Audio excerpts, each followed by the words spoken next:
Hello students, myself Vivek Pandey, I am physics faculty at neetprep.com। तो आज हम लोग डिस्कस करने आए हैं सेकेंड चैप्टर क्लास 12th का। डिस्कस नहीं, आज हम माइंड मैप बनाने आए हैं। जो सेकेंड चैप्टर है हमारे क्लास 12th का, इलेक्ट्रिक पोटेंशियल एंड कैपेसिटेंस। तो जस्ट इससे पहले वाले चैप्टर में आपने देखा कि हमारी जो मेन थीम, जो सेंट्रल पार्ट था हमारी अंडरस्टैंडिंग का उस चैप्टर का, वो था इलेक्ट्रोस्टैटिक फोर्स। और फिर फोर्स के बारे में आपने डिफरेंट फोर्स के एक्सप्रेशंस देखे, इक्विलिब्रियम नॉन इक्विलिब्रियम की प्रॉब्लम्स देखी, मोशन अंडर इलेक्ट्रिक फील्ड देखा, और उसके बाद इलेक्ट्रिक फील्ड्स निकाले, इलेक्ट्रिक फील्ड को विजुलाइज किया, फिर गॉस थ्योरम पे आके हम लोगों ने उस चैप्टर को वाइंड अप या ख़त्म किया था। अब जो नेक्स्ट पार्ट है, अब जब आपने फोर्स को अच्छे से स्टडी कर लिया है, ये एक फंडामेंटल फोर्स है। तो हर फंडामेंटल फोर्स कंजर्वेटिव होता है, और कंजर्वेटिव और नॉन कंजर्वेटिव फोर्सेस के बारे में आप जानते हैं। कंजर्वेटिव फोर्सेस वो होते हैं जिनका वर्क डन पाथ पर डिपेंड नहीं करता, जो कि एनर्जी को स्टोर कर लेते हैं, जो एनर्जी को वेस्ट नहीं करते, और इसी स्टोर एनर्जी को हम लोग पोटेंशियल एनर्जी के नाम से जानते हैं। यानी हमने फोर्स वाली अंडरस्टैंडिंग कर ली इस पर्टिकुलर टाइप ऑफ फोर्स की, फंडामेंटल फोर्स की। अब हम उसके एनर्जी की बात करेंगे। तो ये पूरा का पूरा चैप्टर इलेक्ट्रोस्टैटिक पोटेंशियल एनर्जी के ऊपर बेस है। पोटेंशियल एनर्जी का एक्सप्रेशन, इलेक्ट्रोस्टैटिक पोटेंशियल के एक्सप्रेशंस, उसके बाद इस एनर्जी को स्टोर करने की डिवाइस। जब एक पार्टिकल को, जैसे आपने ग्रेविटी के अंदर देखा है कि जब मैं जैसे ये पेन है, ये 3 पेन है, अगर इसको मैं उठा के h हाइट ऊपर ले जाऊं तो मुझे वर्क करना पड़ेगा। That work done will be equal to change in potential energy. तो वैसे यहाँ पे भी वर्क डन के कॉन्सेप्ट आ जाएंगे। बस वहाँ पे पार्टिकल के बजाय वहाँ पे चार्ज पार्टिकल हो जाएगा, जिसको आप पोजीशन A से B पे शिफ्ट करेंगे, तो जो उसके पोटेंशियल एनर्जी में चेंज आएगा, जो उसके पोटेंशियल में चेंज आएगा, उससे हम वो वर्क डन का एक्सप्रेशन लिख सकते हैं। फाइनली यहाँ पे एक डिवाइस आपके सामने इंट्रोड्यूस हो जाती है, कैपेसिटेंस। कैपेसिटेंस में आप डिफरेंट टाइप्स ऑफ कैपेसिटेंस देखते हैं, उनको कंबाइन करते हैं, उनके अंदर एनर्जी स्टोर निकालते हैं, डायलेक्ट्रिक पढ़ते हैं और सर्किट एनालिसिस करते हैं। तो एक सेपरेट पार्ट है उस एनर्जी को स्टोर करने के इंस्ट्रूमेंट से रिलेटेड। ठीक है, तो मेजर में कहूँ तो वैसे तो ये चैप्टर काफ़ी इंटरेस्टिंग, काफ़ी इंपॉर्टेंट है, बट अनफॉर्चुनेटली लास्ट ईयर इससे सिर्फ एक क्वेश्चन आया था, और उसमें भी उन्होंने डिस्प्लेसमेंट करंट का कॉन्सेप्ट डाल दिया था। मेनली वो डिस्प्लेसमेंट करंट का क्वेश्चन ज़्यादा था और पैरेलल प्लेट कैपेसिटर का क्वेश्चन कम था। लेकिन बच्चों फिर भी ये कि इंपॉर्टेंट पार्ट है। आप एक फंडामेंटल फोर्स पढ़ रहे हैं, आपने उस फोर्स के बारे में, एनर्जी को भी जानना बहुत ज़रूरी है। हो सकता है, पता नहीं लास्ट ईयर क्यों इतना कम दिया, लेकिन मुझे ऐसा लगता है कि इस चैप्टर से कम 2 क्वेश्चन एग्जाम में अभी तक आते आए हैं, तो आगे भी कम से कम वो 2 क्वेश्चन पूछेंगे। ये वाला चैप्टर और इससे पहले वाला, एनर्जी और फोर्स, इन दोनों को मिला के टोटल कम से कम 3 क्वेश्चन तो एग्जाम में आती हैं। 3, 4, 5 इस तरह से एग्जाम में आ सकते हैं। So be ready. Now let's quickly summarise this chapter. तो फिर से बता दूं, इस क्लास का जो एम है हमारा, वो बस ये है कि आपने ये चैप्टर पढ़ लिया है। अब इसके चैप्टर्स के अंदर जो इंपॉर्टेंट फॉर्मूले हैं, जो इंपॉर्टेंट कॉन्सेप्ट्स हैं, जो इंपॉर्टेंट लिंकेजेस हैं, उनको किस तरह से दिमाग में रखना है, क्या इंटरनल कनेक्शंस हैं, क्या इनकी मैपिंग है इंटरनली, उसके बारे में हम लोग आज डिस्कस करेंगे, माइंड मैप बनाएंगे इस चैप्टर का। तो जैसा कि मैंने कहा कि इस चैप्टर के अंदर 2 इंपॉर्टेंट पार्ट्स हैं। एक तो इलेक्ट्रोस्टैटिक पोटेंशियल एनर्जी, वो जो आपने फोर्स पढ़ा था, कंजर्वेटिव था, उसकी एनर्जी लिखने जा रहे हैं हम। उसकी एनर्जी को इलेक्ट्रोस्टैटिक पोटेंशियल एनर्जी बोलते हैं, और इस एनर्जी को हम लोग प्रैक्टिकली स्टोर करते हैं कैपेसिटर में। तो ये 2 पार्ट्स में चलेगा, एक में एनर्जी का कॉन्सेप्ट होगा और एक में उस एनर्जी को स्टोर करने वाली डिवाइस के कॉन्सेप्ट्स होंगे। तो सबसे पहले इलेक्ट्रोस्टैटिक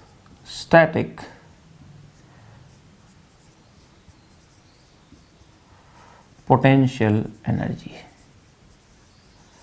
तो जैसा कि सबसे पहले हम लोग ने फोर्स भी 2 पॉइंट चार्जेस के बीच में लिखा था, वैसे ही सबसे पहले जो एनर्जी लिखेंगे हम, potential energy, that is negative of work done by that force, वो भी बड़ा ही सिंपल सा एक्सप्रेशन आ जाती है, K times Q1 Q2 bye R। याद रहे बच्चों, ये जो आपने पोटेंशियल एनर्जी लिखी है, ये किसके बीच की लिखी है? It is between only 2 point charges.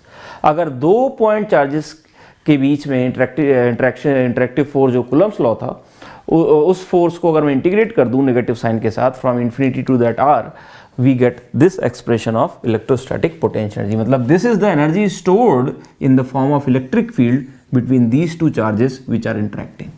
अब इसके बाद इलेक्ट्रोस्टैटिक पोटेंशियल एनर्जी के एक्सप्रेशन के बाद, जैसे इसको एनर्जी हमने लिख दिया U, इसके अंदर अब ये कॉन्सेप्ट आता है कि भाई अगर मल्टीपल चार्जेस हो गए तो क्या होगा?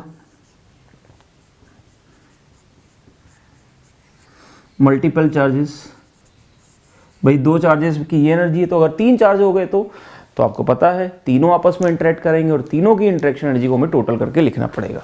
तो this will be equal to U12 plus U13 plus U23 plus so on, जितने भी पेयर्स पॉसिबल होंगे वो सारे के सारे हमें लिखने पड़ेंगे। तो this is how we write the potential energies of point charges. दो भी हो सकते हैं, दो से ज्यादा भी हो सकते हैं। वैसे ही What if we would like to write the potential energy of a sphere? Sphere के अंदर अगर मैं चार्ज देता हूं तो चार्ज के इनफाइनाइट पार्ट्स होके वो यूनिफॉर्मली डिस्ट्रीब्यूट हो जाएगा, तो हर पार्ट एक दूसरे पार्ट से इंटरेक्ट कर रहा होगा। तो energy, potential energy of sphere, ये भी हमें याद रहती है। यूनिफॉर्मली चार्ज स्फेयर, इसको हम इंटीग्रेशन से निकालते हैं, which is KQ square by 2R, where R is the radius. So this is the interaction energy of the charges. तो एनर्जी हमने लिखना सीख लिया। एनर्जी का क्या करेंगे भाई, एनर्जी से हम ये निकालेंगे कि अगर एक पार्टिकल को दूर कर दिया, पास ले आए, तो जो चेंज हुआ एनर्जी के अंदर वो हम निकालेंगे और उसको नया नाम देंगे। हम बोलेंगे एनर्जी वर्क डन और वर्क डन, क्योंकि एनर्जी बढ़ेगी या एनर्जी कम होगी, जो भी होगी, जो उनका डिफरेंस आएगा उसी को हम लोग वर्क डन बोल देंगे। तो यहीं से हमारा नेक्स्ट जो एक्सप्रेशन आ जाता है वर्क डन का। So we define work done as final potential energy minus initial potential, work done by of course external agent. ध्यान रहे बच्चों, ये सिस्टम का वर्क डन नहीं है, मैं कितनी सिस्टम एनर्जी डाल रहा हूं ये इस बात पर डिपेंड करेगा कि सिस्टम की एनर्जी कितनी बढ़ गई, यानी final energy minus initial energy. तो work done by me the external person. ध्यान रहे, इसको लोग वक्त डेल्टा यू से भी लिखते हैं, तो एक ही बात है। ये वर्क डन का कॉन्सेप्ट हो गया। लेकिन अभी तक सारी की सारी कहानी पॉइंट चार्जेस के बीच में चल रही थी, बस एक जगह स्फेरिकल आया था जहां पे हमने सबको वो कर लिया। लेकिन कल को हमारे सामने जैसे इलेक्ट्रिक फोर्स के में हमने देखा था कि हमने इलेक्ट्रिक फील्ड डिफाइन किया था, so that we can write the interaction force between complex structures, complex configurations।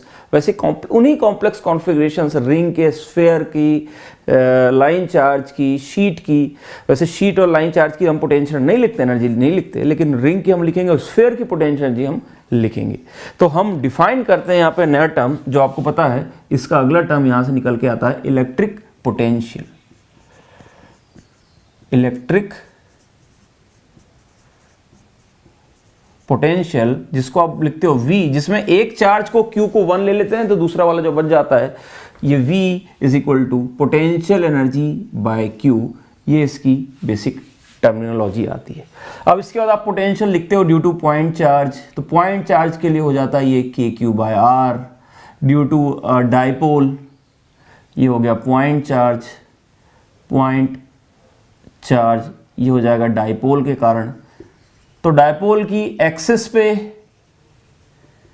Potential आप लिख देते हैं KP बाय R स्क्वायर, और डायपोल की इक्विटोरियल पे आपको पता ही है, इक्विटोरियल पोजीशन पे जो आपका पोटेंशियल होता है वो होता है 0।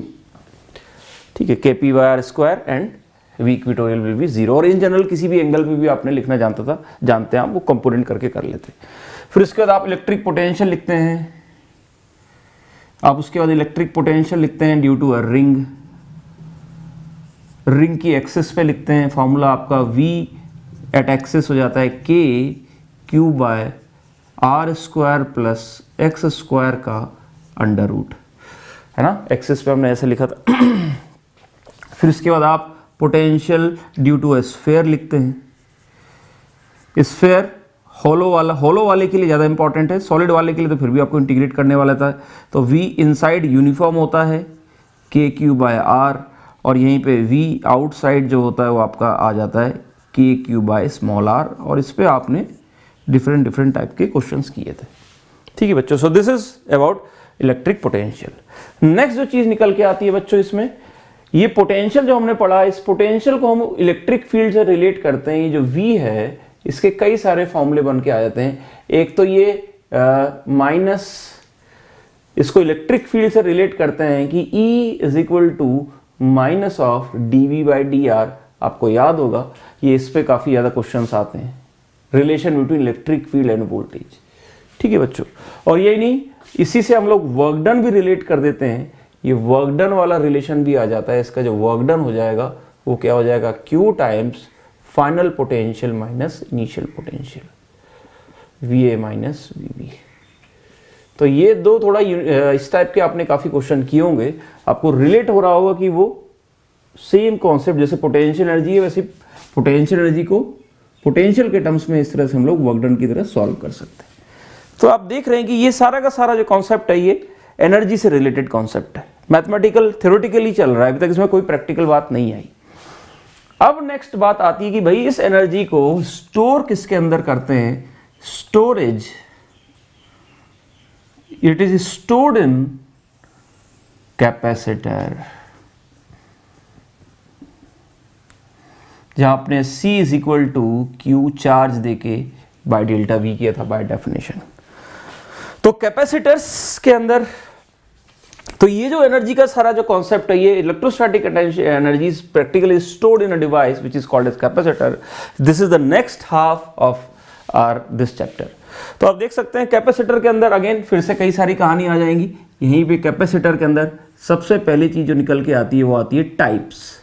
भाई कितने कितने टाइप्स के कैपेसिटर होते हैं, तो आपको पता है टाइप्स में सबसे इंपॉर्टेंट है आपके लिए, सबसे पहला तो आपके लिए हो जाएगा पैरेलल प्लेट, जिसमें C is equal to epsilon naught A by D हो जाता है। फिर उसके बाद दूसरा वाला जो इस पर निकला आता है स्फेरिकल। स्फेरिकल कैपेसिटर में आपको पता है 4 pi epsilon naught into AB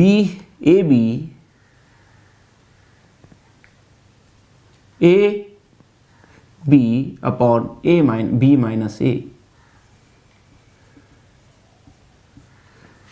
ठीक है बच्चों, तो ये आपको कॉन्सेप्ट पता ही था कि अगर कोई स्फेरिकल कैपेसिटर है तो उसका कैपेसिटेंस लिखने का सीधा सीधा फार्मूला यही होता है। और इसमें कई लोग ये भी याद रख लेते हैं, आपकी एनसीईआरटी में भी इस पे एक क्वेश्चन था, क्या नाम है उसका, सिलेंड्रिकल कैपेसिटर। ठीक है, इसमें लॉग का वो एक्सप्रेशन आ जाता है, इलेक्ट्रिक फील्ड से आप डिवाइड कर दो 2 epsilon naught into ln of b by a, तो सब्ट्रैक्ट करके इंटीग्रेट करके इलेक्ट्रिक फील्ड को आता है। ठीक है, तो ये हो गए टाइप्स ऑफ कैपेसिटर। उसके बाद आप इसके अंदर आते हैं energy stored. How much energy is stored in this capacitor is half CV square या Q स्क्वायर बाय 2C या हाफ Q इंटू V। ये सारा ही कॉन्सेप्ट, भाई एनर्जी कितनी स्टोर होगी इतनी स्टोर होती है। फिर उसके बाद कैपेसिटर के अंदर जो अगला कॉन्सेप्ट आता है, भाई अच्छा ये कैपेसिटर हो गए तो इनके कॉम्बिनेशंस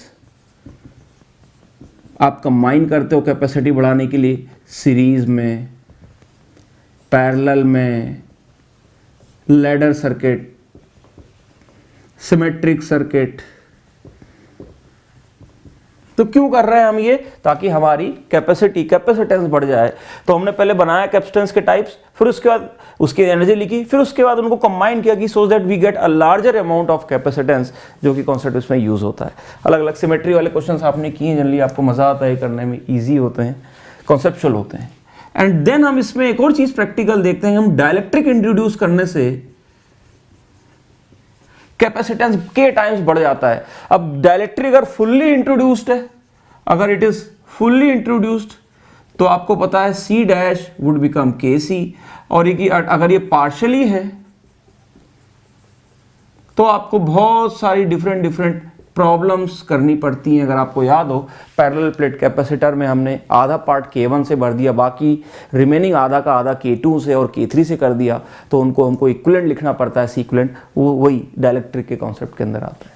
ठीक है, वहीं डाइलेक्ट्रिक बढ़ने से एनर्जी में कितना चेंज आएगा, तो बैटरी कनेक्टेड बैटरी और चेंज इन एनर्जी, और V dash E dash U dash, ये वाला जो कॉन्सेप्ट होता है बच्चों, कनेक्टेड बैटरी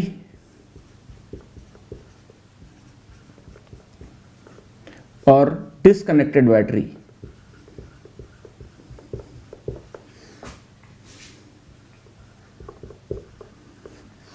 ठीक है बच्चों, तो आप निकालते हैं कि पोटेंशियल क्या हो जाएगा, इलेक्ट्रिक फील्ड क्या हो जाएगा, एनर्जी क्या हो जाएगी, चार्ज क्या हो जाएगा, कैपेसिटेंस तो हमेशा ही Kc टाइम्स हो जाता, बैटरी कनेक्ट हो या ना हो उसको फर्क नहीं पड़ता, लेकिन ये सारी क्वांटिटीज कैसे चेंज होती है जब बैटरी कनेक्टेड हो डिस्कनेक्टेड हो, ये वाले कॉन्सेप्ट डायरेक्ट्रिक के अंदर आप पढ़ते हैं। ठीक है, तो ये कैपेसिटेंस एक डिवाइस थी जो एनर्जी स्टोर करती है, इसके टाइप्स थे, ये इसकी एनर्जी हुई, फिर इसको कंबाइन किया, फिर उसके बाद इलेक्ट्रिक डालने से हमने इसको और कैपेसिटी बढ़ा दी और उसके अंदर हम चेंजेस देख रहे हैं। ये इस टाइप के क्वेश्चन है। देन कैपेसिटेंस अभी भी खत्म नहीं हुआ, अभी तो स्टार्ट हुआ है इसके अंदर। अब आता है इसका सर्किट एनालिसिस। तो सर्किट एनालिसिस के अंदर बच्चों अगेन मैं इसको दो पार्ट्स में डिवाइड करता हूं। पहला पार्ट तो इसका हो जाएगा आपका सर्किट एनालिसिस का, जिसमें हम लोग कैपेसिटर, सिर्फ capacitors, only capacitors are connected.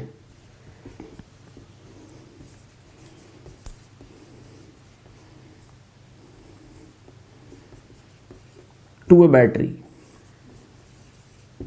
तो सिर्फ जब आप कैपेसिटर कनेक्टेड होते हैं तो आपको पता है कि कितना एनर्जी डिस्ट्रीब्यूट हुई, चार्ज का डिस्ट्रीब्यूशन, वोल्टेज का डिस्ट्रीब्यूशन, एनर्जी का डिस्ट्रीब्यूशन। एक आपको सर्किट दे दिया, इसमें सिर्फ कैपेसिटर कनेक्टेड है, पूछ लिया कि भाई थर्ड वो जो बीच वाला कैपेसिटर उसमें कितनी एनर्जी निकालनी है। ये सिर्फ कैपेसिटर वाले टाइप के जो क्वेश्चन है, जिसमें अपने को चार्ज, पोटेंशियल और पोटेंशियल डिफरेंस निकालना पड़ जाए। जैसे फॉर एग्जाम्पल अगर मैं इसका डिफिकल्ट क्वेश्चन की बात करूँ तो ये मैंने दो कैपेसिटर ले लिए, चार कैपेसिटर ले लिए और उसके बाद यहाँ पे एक बैटरी लगा दी और मैं पूछूं कि भाई ए और बी के बीच का पोटेंशियल डिफरेंस क्या होगा। ये सारे कैपेसिटर, ये सी और 2C है और ये 3C और 4C है, बताओ क्या होगा। तो आपको वोल्टेज डिस्ट्रीब्यूट करके नोडल मेथड की मदद से यहाँ पे चार्जेस वगैरह लिखने पड़ते हैं और उसको सॉल्व करना पड़ता है। तो इसी के अंदर आपका नोडल वाला जो कॉन्सेप्ट आता है, नोडल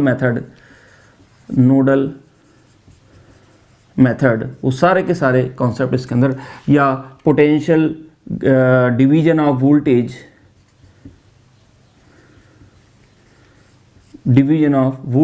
बिटवीन कैपेसिटर, ये सारे के सारे कॉन्सेप्ट इसके अंदर आते हैं निकल के। ठीक है, दूसरा जो सर्किट एनालिसिस का कॉन्सेप्ट है बच्चों, याद होगा आपको, अगर जैसे आपने जो क्वेश्चन कर रखा है कि एक कैपेसिटर है, इसको हमने फुल्ली चार्ज किया और उसके साथ एक दूसरा कैपेसिटर जो खाली है, इन दोनों को जोड़ दिया, तो बताओ फाइनली दोनों में कितना कॉमन वोल्टेज होगा, कितना चार्ज होगा, कितनी एनर्जी लॉस होगी।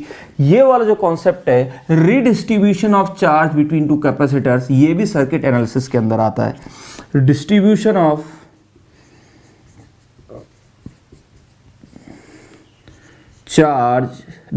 ऑफ चार्ज, एनर्जी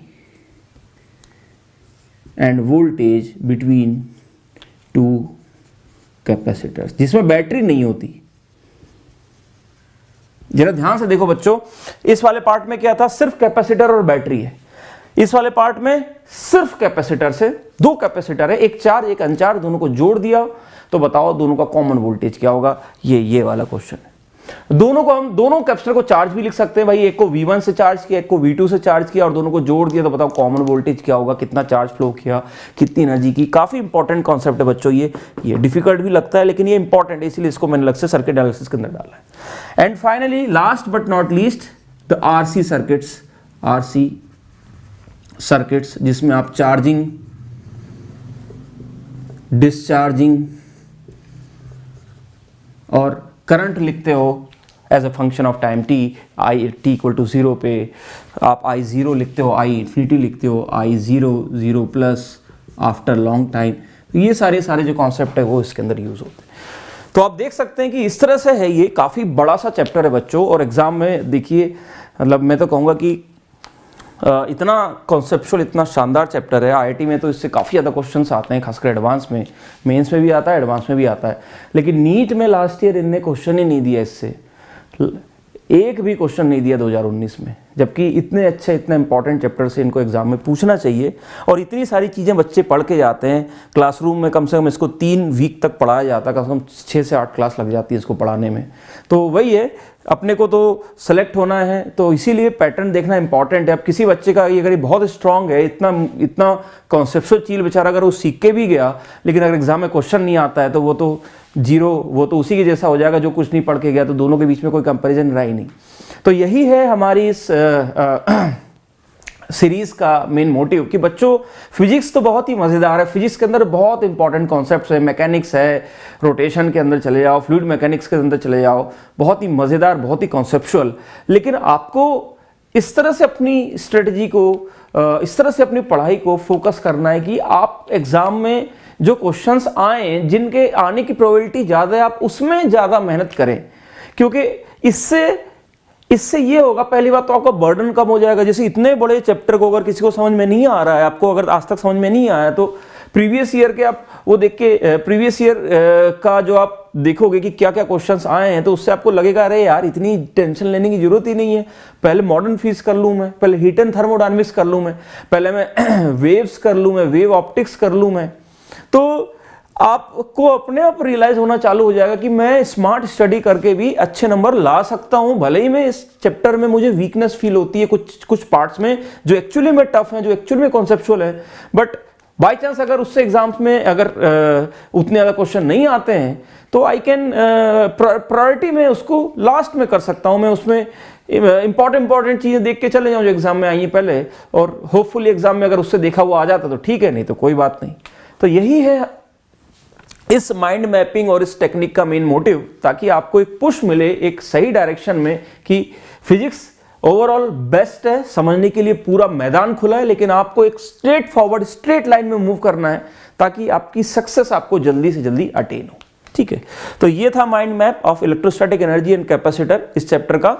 इसमें एक चीज और आप मिसलेनियस की तरह ऐड कर सकते हो। Miscellaneous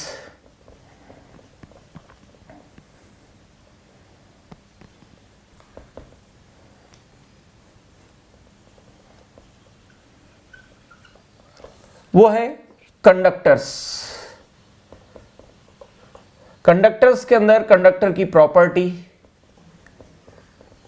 electric lines of forces, ठीक है, और कंडक्टर्स का basically equi potential surface, equi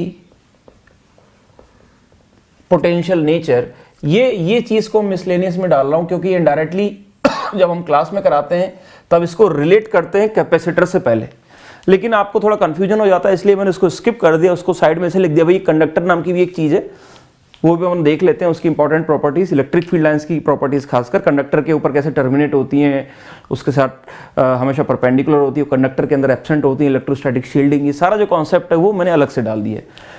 ये मोटा मोटा अगर मैं माइंड मैप की बात करूं तो भाई आपने एक फोर्स पढ़ा था, उस फोर्स की एनर्जी पढ़ी है। एनर्जी आपने 2 पॉइंट चार्ज की पढ़ी, एक स्फीयर की पढ़ी, और उसके बाद आपने डिफरेंट कॉन्फ़िगरेशंस की पढ़ी in the form of electric potential. And then आपने उसी एनर्जी से इलेक्ट्रिक फील्ड को रिलेट किया और उसी एनर्जी से आपने वर्क डन को भी रिलेट किया, change in energy he work done हो गई। फिर उसके बाद आप आगे चले गए, भाई ये एनर्जी जो हमने थ्योरेटिकली बात की है, इसको प्रैक्टिकली कैसे यूज किया जाता है, कहाँ स्टोर किया जाता है, तो वो आ जाता है अपना कैपेसिटर के अंदर। कैपेसिटर के अंदर हमने सबसे पहले देखा भाई कैपेसिटर क्या होता है, उसकी डेफिनेशन और उसके डिफरेंट टाइप्स। पैरेलल प्लेट सबसे ज्यादा इंपॉर्टेंट है, फिर स्फेरिकल और सिलेंड्रिकल के आने के चांस कम है। ओवरऑल तो इस पूरे चैप्टर से आने के चांस कम है, तो अपन इस छोटी सी चीज में क्यों इतना माथा लगाएं। फिर उसके बाद हमने देखा कि भाई कैपेसिटर कितनी एनर्जी स्टोर करता है, तो ये सिंपल फॉर्मूला सबको याद रहता है। फिर हमने देखा कि भाई एनर्जी कैपेसिटेंस बढ़ाने के तरीके क्या है, क्योंकि जनरली कैपेसिटर की वैल्यू बहुत कम निकल के आती है, तो हम कंबाइन करते हैं सीरीज में, पैरेलल में, लैडर में। इसमें आप व्हीट स्टोन ब्रिज भी ऐड कर सकते हो, ladder plus wheat stone bridge, ये सारे जो है इसके अंदर, इससे कंबाइन करने से कैपेसिटेंस बढ़ जाता है। फिर उसके बाद हमने देखा एक और तरीका कैपेसिटेंस बढ़ाने का, डाइलेक्ट्रिक डाल दो। अब डाइलेक्ट्रिक अगर फुल्ली डाल दिया तो पूरा K टाइम्स KC कर देते हैं, लेकिन अगर पार्शली डाला है तो आपको डिफरेंट प्रॉब्लम सॉल्व करनी पड़ती है, जो आपने देखी थी पैरेलल प्लेट के अंदर डिफरेंट टाइप के क्वेश्चन जो किए थे यहाँ पे। फिर उसके बाद आपने देखा इसमें ही एक और डिफरेंट टाइप का क्वेश्चन कि अगर भैया एक बैटरी से कनेक्टेड है या बैटरी से डिस्कनेक्टेड है और मैं तब अगर डाइलेक्ट्रिक डालूं तो किस तरह से एनर्जी चेंज होगी, क्यों चेंज होगा, वो डिफरेंट 2 केसेस थे, वो मैंने यहाँ पे लिख दिया। ये भी एक इंपॉर्टेंट कॉन्सेप्ट है बच्चों। फिर उसके बाद आप आ गए इसी कैपेसिटर के सर्किट एनालिसिस पे। सर्किट में पहले only capacitor connected with battery, जिसमें हमने नोडल मेथड देखा था, division of voltage, then distribution of Q, V and U between 2 capacitors. Second important, जब एक चार्ज अनचार्ज कैपेसिटर को जोड़ देते हैं तो कितना एनर्जी और कितना वोल्टेज डिस्ट्रीब्यूट होता है, कॉमन वोल्टेज क्या हो जाएगा, एनर्जी लॉस क्या हो जाएगा, ये कॉन्सेप्ट यहाँ पे आया। And then finally RC circuits. तो ये है। एक चीज और आप चाहो तो इसमें ऐड कर दो कि when D graph generator, when D graph generator, मतलब ऐसे ऐड करने को तो ये एक मोटी मोटी लिस्ट है जिसमें आप हमेशा ही अपने फॉर्मूले ऐड कर सकते हो। When D graph generator method है चार्ज करने का, अगेन प्रैक्टिकली किस तरह से हम अंदर वाले स्फीयर को चार्ज करते थे, इसका जो कॉन्सेप्ट है, इसको प्रिंसिपल है, वो इंपॉर्टेंट है, वो ऑफ कोर्स स्फेरिकल कैपेसिटर से ही रिलेटेड होता है। सो विद दिस मैं आपको बता चुका हूं पहले ही कि 2019 में एक ही क्वेश्चन आया था 2019 में, वो भी उसमें भी उनने डिस्प्लेसमेंट करंट का कॉन्सेप्ट पूछ लिया था, वो भी आपका सिर्फ कैपेसिटर से आया था। कैपेसिटर के अंदर भी अब सिंपल आरसी सर्किट वाला आप कॉन्सेप्ट कह सकते हो कि वो इस पार्ट से आया था आपका 2019 का क्वेश्चन, जिसमें डिस्प्लेसमेंट करंट इलेक्ट्रोमैग्नेटिक वेव्स वाला कॉन्सेप्ट भी उसने घुसेड़ दिया था। तो और अगर मैं 2018 और 2017 की बात करूं बच्चों, तो आप देख सकते हैं, जैसे कि मैं एक लिस्ट बना देता हूं कि 2018 में दो क्वेश्चन आए थे, इससे नहीं एक ही, सॉरी 2018 में एक ही क्वेश्चन आया था, अगेन 19 में आया ही नहीं, 18 में एक ही क्वेश्चन आया था, वो भी पैरेलल प्लेट कैपेसिटर से। ये 2018 में एक क्वेश्चन पैरेलल प्लेट कैपेसिटर से आया। और उसके बाद 2017 में नीट के आप देख सकते हैं दो क्वेश्चन आए थे बच्चों। एक क्वेश्चन तो ये डिस्ट्रीब्यूशन मेथड से आया था, ये 2017 दो, एक कैपेसिटर खाली था एक भरा था, उनको रिडिस्ट्रीब्यूट कर दिया है, तो वो ये इससे आया था 2017 में एक क्वेश्चन नीट के। और दूसरा जो क्वेश्चन आया था बच्चों आपका इक्विपोटेंशियल सरफेस से, ये इक्विपोटेंशियल सरफेस से, ये 2017 में एक क्वेश्चन इक्विपोटेंशियल, 3-4 इक्विपोटेंशियल सरफेस दे रखे थे और उनके बीच में इलेक्ट्रिक फील्ड का कॉन्सेप्ट उसने पूछा था, वर्क डन पूछा था, सॉरी। तो ये 2017 से दो क्वेश्चन हो गए। 2016 में अगेन दो पेपर हुए थे और दोनों पेपर में एक एक क्वेश्चन ही आया था। तो मतलब पता नहीं क्यों पसंद ही नहीं है ये नीट वालों को क्वेश्चन, इससे ज़्यादा पूछते ही नहीं, जबकि इतना बड़ा, इतना शानदार, इतना बड़ा चैप्टर, इसमें इतना टाइम लगता है इसको करने में, बट आउटपुट कितना कम मिल रहा है, जस्ट अ सिंगल वन और कभी कभी just 2 question from this part और दैट पार्ट। तो 2016 में जो एक क्वेश्चन आया था वो आपका आया था यहाँ पे, ये पार्शली कनेक्टेड वाले, पार्शली फील्ड डाइलेक्ट्रिक वाले में 2016 1। और दूसरा 2016 का जो दूसरा पेपर था उसका जो क्वेश्चन आया था अगेन बच्चों वो इसी कॉन्सेप्ट से आया था, distribution of charge between two. तो आप देख रहे हैं कि मतलब इस पूरे में इस छोटे से पार्ट से, अब मैं इतनी पूरी लिस्ट बना दूं तो आपको लगेगा कि ये कहां से स्टार्ट करूं, कैसे करूं। तो प्रीवियस ईयर देख के समझ में आ रहा है कि वो यहां से पूछ रहे हैं, इस कोने से दो क्वेश्चन लगातार पूछ चुके हैं। 2015 की बात करें तो 2015 में भी एक ही क्वेश्चन आया था बच्चों, अगेन वो भी आया था पैरेलल प्लेट कैपेसिटर से। तो 2015 का एक क्वेश्चन पैरेलल प्लेट कैपेसिटर से। फिर उसके बाद 2014 की बात करें, 2014 तो electric potential at the centre of sphere, तो ये आ गया स्फीयर, ये इस चीज़ से, स्फीयर से 2014 में। तो 5 साल हो चुके हैं, एक एक दो दो 4-5 क्वेश्चन आए हैं इतने बड़े चैप्टर से, इतनी बड़ी कहानी। फिर उसके बाद 2014 में सॉरी 2 क्वेश्चन आए थे, एक तो स्फीयर के पोटेंशियल से आया था और एक इससे dV/dr का क्वेश्चन आया था इलेक्ट्रिक फील्ड का 2014 में। ये सॉरी 2014 में बच्चों मैंने 3 क्वेश्चन आ गए थे 2014 में, 1 2 3, तीसरा क्वेश्चन आपका अगेन पैरेलल प्लेट कैपेसिटर से ही था 2014। ठीक, चलिए हम देख रहे हैं कि कभी 1 आते हैं, कभी 2 आते हैं, ज़्यादातर 1-2 ही आते हैं, लेकिन 2014 में 3 क्वेश्चन आ गए थे। अब अगर मैं 2013 की बात करूं तो 2013 में भी एक ही क्वेश्चन आया था जो कि पोटेंशियल डिफरेंस के टर्म्स में आया था, वो भी इलेक्ट्रिक पोटेंशियल 2013 में, इसको यहाँ लिख देता हूँ। और उसके बाद 2012 में भी 2 क्वेश्चन आए थे, एक तो डायपोल की पोटेंशियल एनर्जी के लिए आया था, तो यहाँ पे आप लिख सकते हैं पोटेंशियल एनर्जी ऑफ डायपोल 2013 में इसका क्वेश्चन आया था, U = -PE cos थीटा, जो आप फॉर्मूला जानते हैं। और 2013 नहीं, सॉरी 2012 और दूसरा क्वेश्चन आया था बच्चों potential due to point multiple charges, ये दो क्वेश्चन आए थे। मतलब यहाँ से 2012 में पूछा है उन्होंने ये electrostatic potential of point charges. और वैसे ही 11 का आप देखोगे तो फिर से वही मल्टीपल चार्जेस 2011, और उसके बाद 2011 में दो क्वेश्चन आए थे और दोनों ही सेम उससे आ गए थे। ठीक है, तो वैसे ही आप चलते जाएंगे तो 2010 में फिर से capacitor parallel plate capacitors combination में आया था 2010 में 3 क्वेश्चन हमें दिख रहे हैं, एक प्रीलिम्स में क्वेश्चन था और 2 मेंस के क्वेश्चन हैं। उसके बाद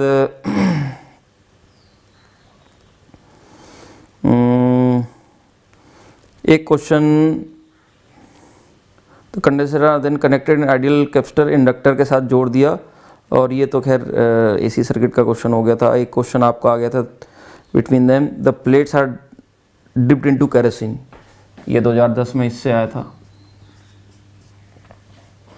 मतलब ये इधर मैं इसको लिखना चाहूँगा 2010, ये इधर ये पूछा था इनमें से एक पार्ट। ठीक है, तो ये है, इस तरह से आप बढ़ते जाएंगे। 8-9 साल का हो गया, अब इससे ज़्यादा देखोगे तो और कंफ्यूज हो जाओगे। ज़्यादा पुराने में भी नहीं जाना है क्योंकि अब तो काफ़ी कहानी चेंज हो गई। लेटेस्ट 5 साल का ध्यान रखो।